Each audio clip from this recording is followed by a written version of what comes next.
Hey, what's up everyone? Welcome back to the channel.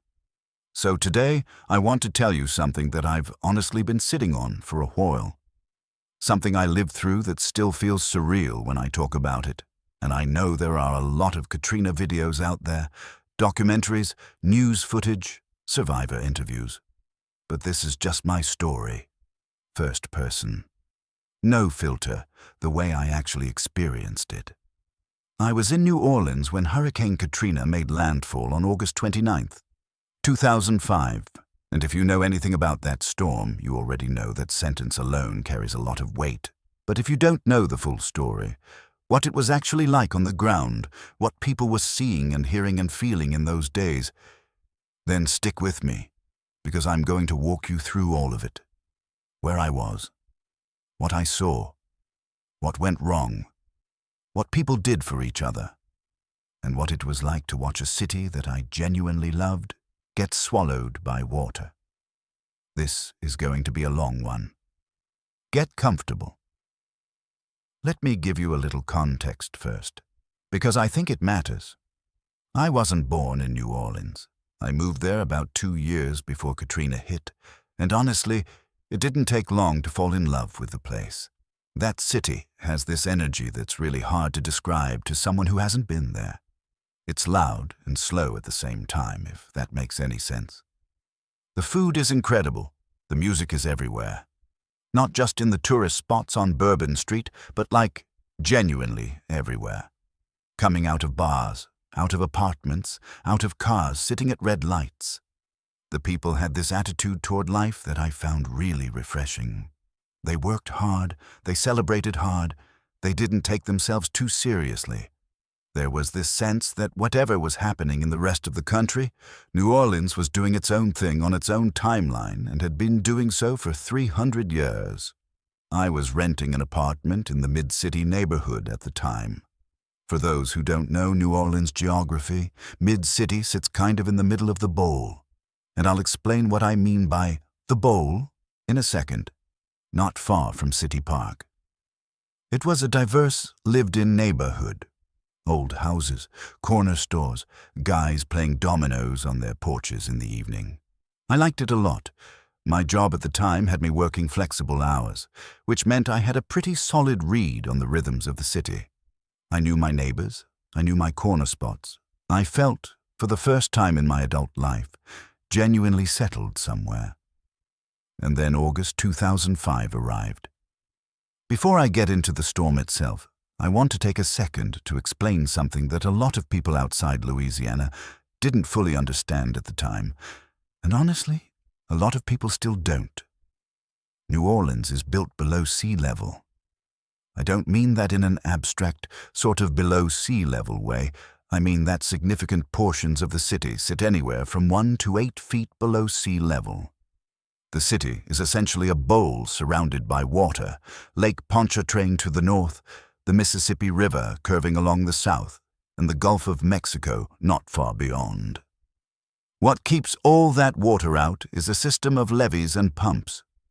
These are man-made barriers and drainage systems that have been in place for decades.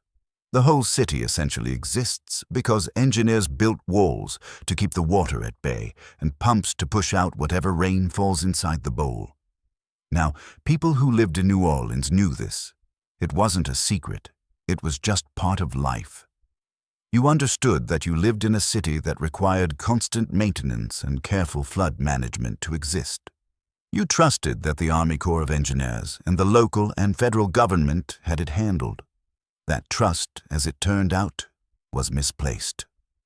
The levee system protecting New Orleans had been flagged by engineers and researchers for years as inadequate. There were studies, there were reports, there were warnings about what would happen if a major hurricane made a direct hit on the city.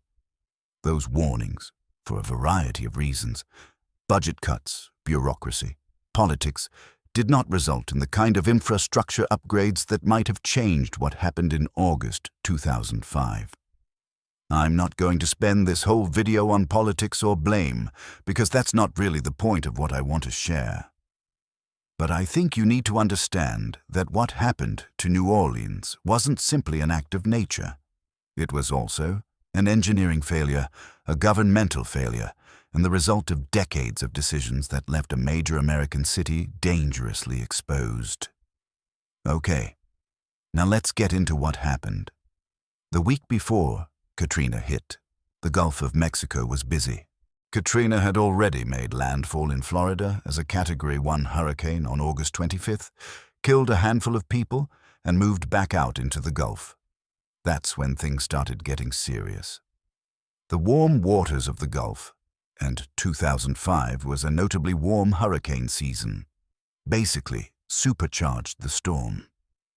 Over the next couple of days, Katrina exploded in intensity. It went from a Category 1 to a Category 5 in a remarkably short period of time. By Saturday, August 27th, the track was becoming clear. New Orleans was in the crosshairs. I remember sitting in my apartment Saturday morning, coffee in hand, watching the local news, and there was this strange mix of emotions in the city. If you've lived through hurricane season anywhere in the South, you know that storms get hyped and then veer off course all the time. People develop what you might call hurricane fatigue. They've been told to evacuate before, they did the whole thing, and then the storm went somewhere else, and they drove back home feeling a little foolish. So there was definitely some of that energy in the air. Skepticism. It'll turn. These things always turn. But the meteorologists weren't saying it would turn. The track was disturbingly consistent, and by Saturday afternoon, when Mayor Ray Nagin held a press conference urging evacuation, the tone started to shift. I want to describe what evacuation looks like in practice, because I don't think people who haven't been through it have a good mental image. Contraflow was implemented on Saturday. Contraflow means that on major highways out of the city, both sides of the road, both the lanes going out and the lanes normally coming in, are turned into outbound lanes. It effectively doubles the road capacity for people leaving. If you've ever seen footage of Katrina evacuations, you've seen these rivers of cars stretching to the horizon on highways like I-10 and I-55. My situation was a little complicated. I had a car, which was more than some of my neighbors had. I also had a job responsibility I was trying to manage remotely, and, I'll be honest, I was doing that thing where you underestimate a situation because you don't want to deal with the inconvenience of leaving. I talked to my neighbor across the hall, an older woman who'd lived in mid-city for 30 years. She had family in Baton Rouge she was heading to. She told me, and I remember this clearly, "Baby, I've seen a lot of storms. This one feels different." That landed. Here's the part of this story that I think about a lot. I didn't leave, and I want to explain why, not to justify it. Because looking back, it was not a good decision. But because I think it's important to be honest about the psychology of it. By Saturday evening, the highways were already badly congested. I checked the traffic online and saw that what should be a 2-hour drive to Baton Rouge was taking 7, 8, 9 hours. People were running out of gas on the highway. The contraflow was helping, but there were just so many people trying to leave at once. I told myself that if I left Sunday morning early, I'd beat the worst of it. I packed a bag. I moved some things off the floor, figuring there might be flooding. I filled up my bathtub with water, something you're supposed to do before a storm in case water service gets disrupted. I put my important documents in a plastic bag, and then Sunday morning came, and the storm was bigger and closer than anyone had expected, and the window for safe travel had basically closed. By Sunday afternoon, August 28th, Mayor Nagin issued the first ever mandatory evacuation order in New Orleans history. The Superdome was opened as a shelter of last resort for people who couldn't evacuate. And across the city, thousands of people who hadn't left, by choice, by circumstance, by lack of resources, were hunkering down. I was one of them. I want to be clear about something here, because I think it matters for understanding what Katrina revealed about New Orleans and about America. A lot of the people who didn't evacuate didn't stay by choice the way I did. They stayed because they didn't have cars, or couldn't afford gas, or had nowhere to go, or were elderly or ill and couldn't make the journey. The people who ended up suffering the worst in the days after the storm were disproportionately poor, elderly, and black. The residents who had the fewest resources and the least access to options. I had options. I just didn't exercise them in time. Sunday, August 28th. The atmosphere in New Orleans was eerie. The streets were quiet in a way that the city almost never is. New Orleans is a 24-hour city. There's almost always something going on, someone out, music coming from somewhere. But by Sunday evening, the businesses were shuttered, the streets were empty, and there was this heavy, humid stillness in the air that felt deeply wrong. I was with two neighbors at this point, a guy named Derek who lived downstairs and his girlfriend Monique. We'd pooled some supplies, water, canned food, flashlights, a battery-powered radio. We'd moved to Derek and Monique's ground-floor apartment because it had a sturdier feel than mine. In retrospect, ground floor was probably not the choice I'd make again. We sat up pretty late Sunday night, listening to the radio coverage and watching the storm approach on television before the satellite cut out. The Weather Channel was doing their thing where they have reporters standing in the wind, and even that looked intense. And Katrina hadn't even made landfall yet. The wind picked up through the night. It started as this low, persistent sound, almost like a truck on a highway far away, and slowly grew louder and more irregular. By around 3 or 4 in the morning, it was genuinely loud. Not scary movie loud yet, but attention-grabbing. The kind of sound that makes it very difficult to sleep. I remember lying on Derek's couch, fully clothed, listening to the wind and thinking, okay, this is real. This is actually happening. Landfall. Katrina made landfall on the morning of August 29th, 2005, around 6:10 a.m. near Bourras, Louisiana, southeast of New Orleans. At the time of landfall, it was a Category 4 hurricane. It had weakened slightly from its Category 5 peak, but that distinction meant very little to anyone on the ground. I was awake before dawn. I don't think any of us had really slept. We were sitting in the apartment, and the sound outside was extraordinary. I've heard people describe hurricane winds as sounding like a freight train, and that's accurate, but it's also not quite complete. It's more like multiple freight trains from multiple directions, inconsistent and unpredictable. The building groaned. Things were hitting the walls, branches, debris, things I couldn't identify. At one point, a window in the bedroom cracked, not shattered, cracked. A thin spiderweb fracture appeared in the glass, and we all just stared at it for a second. We stuffed towels around the frame and moved away from that room. Monique had a battery-powered radio that we kept on constantly. The radio coverage was intense. The DJs and news reporters, and I want to give credit to the local New Orleans radio stations here, because they stayed on the air through the whole thing and became a genuine lifeline for information. We're reporting storm surge, flooding, levee situations. There were moments of silence, moments of urgency, moments where you could tell even the reporters were frightened. At some point during the height of the storm, the power went out, which we expected. The city's power grid doesn't survive a major hurricane. We switched to flashlights and the radio and waited. By late morning, the worst of the winds had passed over us. There was a brief, almost dreamlike period of relative calm as the eye of the storm passed. Not directly over us, but close enough that we felt the reduction in wind. Then the backside of the storm came through, which is always rougher than people expect because you've dropped your guard a little. And then, slowly, it got quieter. By early afternoon, the wind had died down enough that we could stand outside and look around. What we saw on the street was bad, but survivable looking. Downed trees everywhere, debris scattered all over, a car that had somehow been pushed sideways up against a fence, pieces of roofing material in places they definitely didn't belong. But our building was standing. The street itself wasn't flooded, or at least not badly. There were puddles and some water running in the gutters. but nothing alarming. We actually felt, in that moment, like we'd made it through. That feeling didn't last. This is the part that's hard to describe. The levees began to fail on the morning of August 29th, even as the storm was still moving through. The Industrial Canal levee breached. The 17th Street Canal levee breached. The London Avenue Canal levee breached. These weren't just small leaks. They were catastrophic failures, places where the walls gave way entirely and allowed millions of gallons of water to pour directly into the city.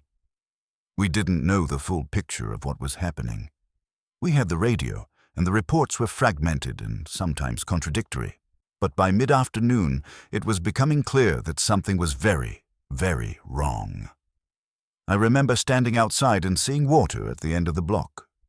Just water. Where there shouldn't have been water. Not rainwater pooled on the street, but a flat, spreading brown surface that was slowly moving toward us. Derek said something like, "That's not right." And we just stood there for a minute, watching it. Over the next few hours, the water rose. This is something people who weren't there struggle to fully grasp. It didn't come in a wave. It wasn't a sudden, violent flooding event like you see in flash flood footage. It rose. Steadily, persistently, like someone was slowly turning up a faucet somewhere that you couldn't reach to turn off. By evening, the water was at the top of the porch steps of Derek's ground-floor apartment. We moved everything we could upstairs, to my apartment on the second floor. We made trip after trip carrying what we could: food, water, the radio, clothes, documents, Monique's laptop, even though there was no power to run it. By the next morning, August 30th, the water in mid-city was around 5 to 6 feet deep in many places. The ground floor of the building was completely underwater, and it kept rising. I want to stop here and talk about something that I think is important and that doesn't get discussed enough when people talk about Katrina. Being stranded is not dramatic in the way movies make it look. It's not constant action and panic. Most of it is waiting. Long, hot, uncertain waiting. New Orleans in late August is brutally hot and humid even under normal circumstances. Without power, without air conditioning, with the sun hitting a flooded city and the standing water acting as a heat sink, it was suffocating. We were sweating constantly. We rationed our water carefully because we didn't know how long we'd need to make it last. We ate canned food cold because we had no way to heat anything. We slept in short, uncomfortable stretches. We took shifts listening to the radio. We had a lot of conversations about things that didn't really matter: sports, music, memories, anything to pass the time and keep our minds from going too dark. We also spent a lot of time at the window watching. Watching what, exactly? Well, that's the other thing about being stranded in a flooded city. You see things. We saw people moving through the water below us. Some in boats, most just wading. Some were going somewhere with purpose. Others looked lost. There were people carrying children. There were people carrying nothing but the clothes they were wearing. There were elderly people being helped through chest-deep water by younger people, moving slowly, exhausted. We saw a guy floating past on what appeared to be a piece of furniture, maybe a door or a table, hard to tell. He was just lying on it, not paddling, just floating, staring up at the sky. I've no idea where he came from or where he ended up. We saw animals too, dogs on rooftops across the street, a cat sitting on a piece of floating debris, looking annoyed more than frightened, which was weirdly comforting. And we heard things. Through the night you could hear people calling out. Some were calling for help. Some were calling names, family members presumably. Some of it was unintelligible. It's the kind of sound that stays with you. We wanted to help and we couldn't. That helplessness is something I don't think I've fully processed even now. You see someone struggling in the water below your window and you have no boat, no rope long enough, no way to reach them. You shout down to them, you try to direct them towards something stable, and then they're past you and there's nothing else you can do. One thing that's really worth talking about is the information environment during those days.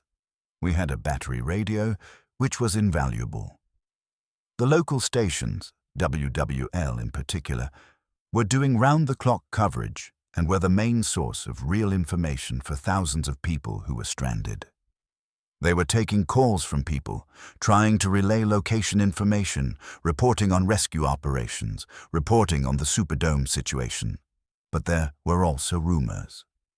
A lot of rumors, and in the absence of reliable communication and official information, rumors spread fast and took on a life of their own. We heard that bodies were floating in the streets in the lower 9th Ward. That turned out to be true. We heard that the Superdome had been overrun by violence and there were murders happening inside. That turned out to be largely exaggerated, and in some cases outright false, the product of fear and racism and a media environment that wasn't doing enough fact-checking. We heard that certain neighborhoods were completely gone, that certain roads were impassable, that help was coming, that help wasn't coming. It was very hard to know what to believe. One thing I remember vividly is hearing reports about FEMA, the Federal Emergency Management Agency, and the growing sense, even in those first couple of days, that the federal response was not what it needed to be. People were calling the radio station asking where the help was, why the National Guard wasn't there, why buses weren't coming.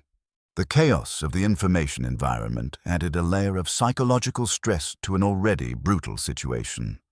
When you don't know what's true, when you can't verify anything, when every piece of news is filtered through multiple sources and you have no way to check any of it, your brain goes to dark places. You start assuming the worst. You start making decisions based on incomplete and sometimes wrong information. I wasn't at the Superdome or the convention center, so I want to be careful not to speak as though I experienced what happened there directly. But I think any honest account of Katrina has to address it. The Superdome was opened as a shelter of last resort before the storm, meaning it was intended for people who had nowhere else to go. By the time the storm hit, somewhere between 20,000 and 30,000 people were inside. The building itself survived the storm, though parts of the roof were damaged. But what happened in the days after the storm was something much harder. With no power, no air conditioning, limited food and water, and thousands of people packed in together in brutal heat, conditions deteriorated rapidly. The bathrooms failed. The smell, by all accounts from people who were there, was overwhelming. People were sleeping on the floor, on the seats, wherever they could find space. The convention center, and this one is important, was not an official shelter. Nobody officially directed people there. But as the flood waters drove people out of their homes and neighborhoods, tens of thousands of people spontaneously converged on the convention center, which was on higher ground near the river. And they waited. For days. Without food, without water, without information about when help was coming. FEMA Director Michael Brown famously claimed, days into the crisis, that he had only just learned that people were at the convention center. That statement, that the director of the Federal Emergency Management Agency didn't know that tens of thousands of Americans were stranded without food and water at a building that was on television 24 hours a day, became one of the defining moments of institutional failure in modern American history. President George W. Bush, flying over the city in Air Force One and looking down at the flooding from the sky, became another defining image.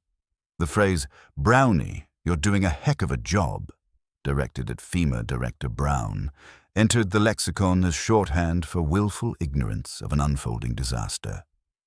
I'm not going to spend a ton of time on the politics here, because again, that's not the core of what I want to share. But I think it's important to be direct. The federal response to Katrina in those first few days was slow, disorganized, and inadequate in ways that cost lives. That's not really a matter of debate at this point. It's documented. Back in my building. By the second day, we had established something resembling a routine, which I think is just human nature. Even in chaotic situations, people try to create structure.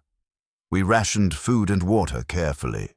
We checked the water level outside every few hours and noted whether it was rising or falling. We kept the radio on. We slept in shifts so someone was always awake and aware. Derek was good at keeping spirits up. He had this ability to find something funny in almost any situation, not in an annoying, inappropriate way, but in a genuinely human way that reminded you that you were still alive and still capable of laughing. Monique was calm and practical in a way I really admired. She was the one keeping our supplies organized and making sure we were being rational about our resources. I think I was mostly doing the worrying, which in retrospect wasn't particularly useful, but someone had to do it. We had some conversations during those days that I think I'll carry with me for the rest of my life. When you're stripped of everything normal, no screens, no entertainment, no routine, nothing to distract you, you talk differently. You talk about what actually matters to you.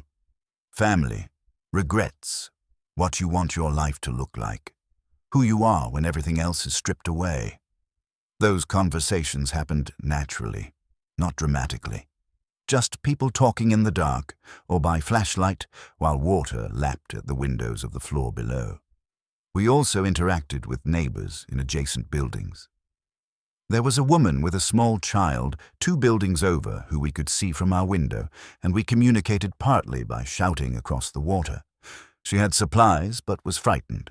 We tried to keep in contact, check on her regularly. There was an older gentleman on the 3rd floor of the building next door who would lean out his window periodically and we'd exchange updates on what we'd heard. He'd been in New Orleans his whole life. He said, "I survived Betsy," referring to Hurricane Betsy in 1965, which had also flooded the city. "I'll survive this too." He said it with a matter-of-factness that I found deeply comforting. By the 2nd and 3rd day after the storm, rescue operations were ramping up, though they were chaotic and uncoordinated. The thing that saved a lot of lives in those early days was not FEMA or the National Guard. It was the so-called Cajun Navy. This is a term for the informal flotilla of private boat owners from Louisiana and surrounding states who just drove to New Orleans with their fishing boats and base boats strapped to their trucks and started pulling people out of the water. No official directive, no coordination with authorities, just people seeing a problem and deciding to fix it. It was extraordinary. From our window, we could see boats moving through the flooded streets pretty regularly by the 2nd day. Some were official. Coast Guard, local police. A lot were just guys with aluminum fishing boats and outboard motors, loading up whoever they could find and ferrying them to higher ground. There's a moment I want to describe because I think it captures something important. Late in the afternoon of the 2nd day, a flat-bottomed fishing boat came down our flooded street with 2 guys in it, middle-aged, wearing baseball caps and life jackets, sunburned, clearly exhausted. They pulled up below our window, and one of them called up, asking if we needed help. We said we were okay for now. We had supplies, and we were on the 2nd floor out of the water, and asked if they could help the woman with the small child 2 buildings over. And they did. They went straight over, and within about 20 minutes, she and her child were in the boat and heading toward the interstate overpass, where people were being collected. I don't know those guys' names. I never saw them again. But I think about them every time someone tries to tell me that America doesn't know how to pull together in a crisis. Because a lot of people absolutely did. They just did it on their own initiative, without waiting for permission. We got out on the 3rd day after the storm. By that point, the water in our neighborhood had begun to drop slightly. Not dramatically, but enough to make movement more possible. The radio reports were saying that certain roads were becoming passable, that there were buses collecting people at certain points. The military and National Guard presence was increasing. I want to be honest. By day 3, I was deeply ready to leave. The physical discomfort was substantial. The heat, the limited food, the lack of clean water for washing, the disrupted sleep. But more than the physical discomfort, it was the psychological weight of the uncertainty. Not knowing how long it would last, not knowing what was happening in the rest of the city, not knowing what we'd come back to. A National Guard truck came through our street that morning, just rolling through slowly, announcing through a loudspeaker that there were buses on a nearby elevated road that was above the waterline. We gathered our most important things: documents, a change of clothes, the last of our water, and we waded out. Wading through floodwater is deeply unpleasant even when it's not life-threatening. By the third day, the water in our neighborhood had dropped to around waist-to-chest depth in most places, which was manageable but difficult. The water was brown and opaque and smelled bad. You couldn't see what you were walking on.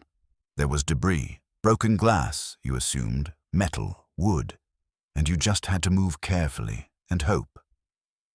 We made it to the elevated road, where there were indeed buses loading people. The scene there was overwhelming. Hundreds of people, exhausted, wet, carrying whatever they'd been able to hold on to. People crying, people on cell phones trying to reach family members, people sitting down on the road because they were too tired to stand. National Guard soldiers were there directing traffic and helping people board buses. They were young. A lot of them were very young, and they looked shaken by what they were seeing. But they were organized and they were helpful, and I want to say that clearly because I've heard a lot of criticism of the government response to Katrina, much of it justified. But there were also individual soldiers and first responders and law enforcement officers who were doing genuinely difficult work under impossible circumstances. We got on a bus. We didn't know where the bus was going. Nobody really asked. We just got on. It took us to the Baton Rouge area, where there was a large relief operation set up. Red Cross volunteers, food, water, medical personnel, cots to sleep on. The simple act of eating a hot meal and lying down in a dry space felt almost incomprehensibly good. Let me skip forward a bit, because the immediate aftermath in Baton Rouge and the weeks of displacement that followed deserve their own video, honestly. I'll touch on it briefly. The days after Katrina were a period of constant uncertainty. The city was closed to residents. You couldn't just drive back in. There were health concerns, structural concerns, safety concerns. People were scattered across the country. Louisiana residents ended up in Houston, Atlanta, Chicago, Dallas, everywhere. I stayed with a friend of a friend in Baton Rouge for about 2 weeks. I was incredibly lucky. I had my ID, I had my bank card, I had access to money. A lot of people had none of that. A lot of people lost everything that was in their flooded homes. Not just furniture and appliances, but documents, family photos, medications, everything that constitutes a life. When I was finally able to get back into the city, about a month after the storm, the experience was unlike anything I can fully convey. Some areas of the city looked almost normal, relatively speaking. The French Quarter and the Garden District, which sit on higher ground near the river and had flooded minimally, if at all, were almost intact. A little battered, some damage from the wind, but recognizable. And then you drive into the neighborhoods that had flooded, and it was something else entirely. The smell hit you first. Even a month later, there was this pervasive smell, mold, rot, sediment, that coated everything. The waterline marks on buildings told the story of how high the flood had gotten. In some neighborhoods, that line was above your head. In the lower 9th Ward, there were houses that had been picked up and moved off their foundations entirely, sitting in the middle of streets or leaning against other houses. Everything was coated in a gray-brown film left by the floodwater as it receded. Cars, houses, trees, fences. Everything had this layer of dried mud and debris on it, and there was almost nobody around, just block after block of empty, damaged, silent houses. It was like driving through a ghost town, or through a photograph of a place that used to exist. My apartment in mid-city had flooded, not catastrophically. The water had gotten up to about 4 feet in the unit, so the floor and the bottom portion of walls and everything below waist height was destroyed, but the structure itself was intact. My furniture was ruined. Anything stored on the floor was gone. There was mold starting on the walls and baseboards. I stood in the middle of that apartment for a long time without saying anything. I want to spend some time on what I think Katrina actually revealed, because I think this is the most important part of any honest account of what happened. The storm revealed the extreme inequality that existed within New Orleans. The French Quarter, the Garden District, the parts of the city that tourists know. Those are the parts that largely survived, the parts that flooded, the parts that were destroyed, the parts where people died waiting on rooftops for rescue. Those were disproportionately the lower income, predominantly black neighborhoods of the city. This wasn't a coincidence. The lower Ninth Ward flooded in part because of where the levees failed and because of decisions made over decades about where to invest in flood infrastructure. The people in those neighborhoods had fewer resources to evacuate, fewer options when they were stranded, and less access to the recovery resources that would eventually flow into the city. The racial disparities in who survived, who was able to return, who was able to rebuild, these were stark and well documented. And Katrina forced a national conversation about race and poverty and the way that both of those things intersect with disaster vulnerability. It also revealed the extraordinary gap between what FEMA and the federal government were supposed to be able to do and what they actually did in those first critical days. The disconnect between the official statements being made in Washington, that the situation was improving, that resources were flowing, and what was actually happening on the ground. Tens of thousands of people without food and water, bodies in the streets, rescues not reaching people, was profound. And it revealed something important about community and human resilience too. The Cajun Navy, the churches and community organizations that organized relief efforts faster and more effectively than government agencies. The neighbors who looked out for each other, who shared supplies, who carried elderly people through floodwater, the radio stations that stayed on the air, the volunteers who drove from hundreds of miles away with boats and generators and food. That part of the story doesn't cancel out the failures. But it's real, and it matters. New Orleans has recovered in a complicated and uneven sense of that word. The city today has a smaller population than it did pre-Katrina, about 60% to 70% of what it was in 2005. Some neighborhoods that flooded have been rebuilt and are vibrant again. Others are still patchy, still marked by empty lots where houses once stood, still in an ongoing process of reconstruction. The tourism-oriented parts of the city, the French Quarter, Magazine Street, the areas that visitors see, look largely the same as before, or better. The Mardi Gras happened again. The jazz clubs came back. The food came back, thank God, because New Orleans food is something I would genuinely grieve. But the human cost of Katrina is harder to calculate and never really goes away. At least 1,833 people died as a result of Hurricane Katrina. Some estimates go higher, and those are the ones we know about. The confirmed deaths. There were people who were displaced and never came back. People who lost their health in the aftermath. People whose deaths in the years after can be traced to the trauma and disruption of the storm. Entire communities were permanently scattered. Neighborhoods that had been stable for generations were dispersed across the country in a matter of weeks. Many of those people never returned.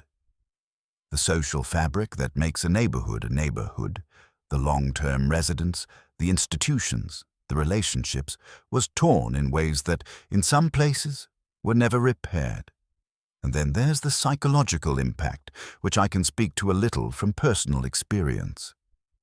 People who lived through Katrina carry it with them, not in a melodramatic way, but in the way that formative experiences shape you. I think differently about infrastructure, about government, about the social contract. I think differently about what it means to be poor and vulnerable in an emergency. I think differently about my own assumptions of safety. I also think about New Orleans differently, because that city, flawed and unequal and complicated as it was and is something genuinely special. and losing even part of what it was. Losing neighbors, losing communities, losing the particular mix of people and cultures and history that made it what it was, is a real loss. Not just for New Orleans, but for the country. This is maybe the question I get asked most often when I tell people I was there. What should have been different? A lot, honestly. And a lot of it was known ahead of time. The levee system should have been upgraded years before the storm. The Army Corps of Engineers had identified vulnerabilities. Engineers and researchers had published reports. The funding requests had been made and denied or delayed. Better levees might not have prevented all flooding, but they could have significantly reduced the catastrophic breaches that turned what might have been a manageable disaster into one of the worst in American history. The evacuation planning should have accounted for people without cars. It seems obvious in retrospect, but the evacuation plan for New Orleans essentially assumed that if you told people to leave, they'd be able to leave. The city had a large population of people without vehicles and without the financial resources to find alternatives. There should have been buses, there should have been trains, there should have been concrete plans for moving people out who couldn't move themselves. The federal response in those first 72 hours needed to be faster and more coordinated. FEMA's positioning of resources, the speed of deployment, the coordination with state and local authorities, all of it was inadequate. Other countries, looking at what happened in New Orleans, used it as a case study in how not to run a disaster response. And on a longer-term level, the fundamental question of why a major American city was allowed to remain so exposed to catastrophic flooding for so long, why the infrastructure investment never came, why the warning signs were ignored, points to structural problems in how the U.S. prioritizes and funds infrastructure and how decisions about that funding intersect with race and class. None of this is simple. None of it has a single villain or a single easy fix. But I think it's important to name it, because one of the risks of time passing is that the lessons of something like Katrina get softened or forgotten. I'm telling you this story in 2025, which is 20 years after Katrina hit. 20 years is a long time. Things blur, details soften, but there are things that stay completely sharp, no matter how much time passes. The sound of the wind on that first night, the way the water looked as it rose in the street outside, the fishing boat that came down our flooded street and the two guys in baseball caps who didn't know me at all and asked if we needed help, the smell when I went back. The water line on the walls of my apartment, and the feeling of sitting on that bus, wet and exhausted, and not knowing where it was going, watching the flooded city pass outside the window and thinking, I don't know what happens now. That feeling of profound uncertainty, of the ground shifting beneath assumptions you didn't even know you were making, is something I've never fully shaken. But I also think it changed me in mostly useful ways. It made me less complacent. It made me pay attention to infrastructure and emergency preparedness in a way I didn't before. It made me think more carefully about the systems that people rely on and whether those systems actually serve everyone or just some people. And it made me deeply, genuinely grateful for things I used to take for granted. Running water, a dry floor, a working refrigerator, the ability to sleep without listening for water rising below your window. If you made it this far in the video, first of all, thank you, genuinely. This is a long one, and I appreciate you sticking with it. I want to leave you with a few things. 1. The people of New Orleans are extraordinary. The resilience, the creativity, the community solidarity that the people of that city showed in the wake of Katrina was something that doesn't always make it into the narrative of what happened. The city was written off by some as unsalvageable, as something that shouldn't be rebuilt. The people who loved it, who built it, who understood what made it irreplaceable, pushed back on that and rebuilt it anyway. That's worth honoring. 2. Disasters like Katrina are never purely natural. They happen at the intersection of nature, infrastructure, politics, and inequality. Understanding that doesn't diminish the power of the storm. It was a massive and destructive hurricane, and nothing changes that. But it means that a lot of the death and suffering that resulted from Katrina was preventable. And if we're going to prevent the next one from being as catastrophic, we have to be honest about that. 3. The informal networks of mutual aid and community support that emerged during Katrina, the Cajun Navy, the neighbor-to-neighbor assistance, the volunteer organizations, saved lives when official systems were failing. Building those kinds of community connections before disaster happens isn't just nice to have. It's genuinely life-saving. And 4, if you've never been to New Orleans, go. Eat the food. Listen to the music. Walk through the neighborhoods. Talk to the people. It's one of the most distinctive, most human, most alive places in this country. It deserves to be known for more than the storm. All right, that's the story.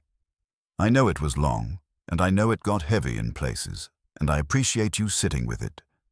Stories like this one feel important to tell, even 20 years on, because they carry information that doesn't exist in statistics or policy papers.